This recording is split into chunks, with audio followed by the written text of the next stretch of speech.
4 बार के विधायक ओपी शर्मा जी इस वक्त हमारे साथ हैं। आइए सीधे उनसे बात करते हैं, क्योंकि बजट पेश हो गया है और करोड़ों का नहीं 1 लाख करोड़ का बजट है। और ऐसे में इस बजट को कैसे देखते हैं आप? चूंकि आप पुराने हैं, आपने तमाम चीज़ें देखी है, और ऐसे में जब ये बजट पेश हुआ है तो उसको कैसे आप जनता तक पहुँचाने की बात कहेंगे?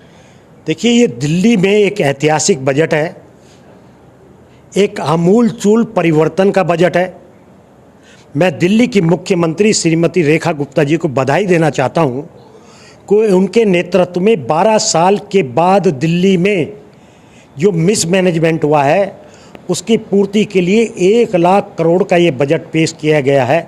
और इसकी सबसे बड़ी उपलब्धि ये है कि इसका 70% कैपिटल एक्सपेंडिचर पर खर्च किया जाएगा, जिससे कि बिजली, सड़क, पानी, स्वास्थ्य, शिक्षा, जिनका आज तक केवल विज्ञापन और होल्डिंग के अंदर प्रचार होता था, उन सब चीज़ों पर ज़मीन पर काम होगा और जनता को वो काम होता दिखेगा और जनता को उनकी सुविधा मिलेगी।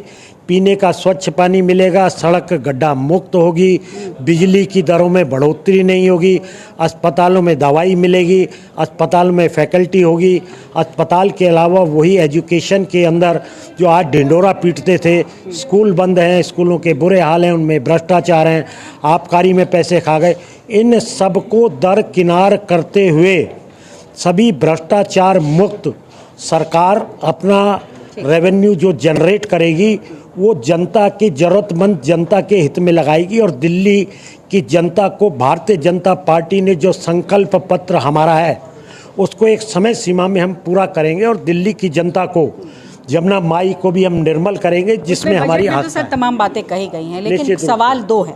पहला सवाल ये, विपक्ष कह रहा है कि बिना इकोनॉमिक सर्वे के आपने बजट पेश किया, वो भी 1 लाख करोड़ का। दूसरा सवाल ये कि इतने पैसे आएंगे कहां से? इकोनॉमिक सर्वे एसेंशियल नहीं है। 62 से पहले कोई इकोनॉमिक सर्वे होता नहीं था और इकोनॉमिक सर्वे नहीं होने के कुछ मूलभूत कारण हैं। 12 साल में ऑडिट नहीं हुआ, कैग की रिपोर्ट आपने कूड़े के ढेर में डाल दी और कैग की रिपोर्ट के जो पैरा वाइज जवाब उन डिपार्टमेंट्स ने देने थे वो सब चीज़ें पूरी नहीं हुई हैं। और इन सब चीज़ों के बगैर जो इकोनॉमिक सर्वे इन्होंने समय समय पर बनाया वो झूठ का एक पुलिंदा था। हम झूठ का पुलिंदा लोगों को देना नहीं चाहते हैं।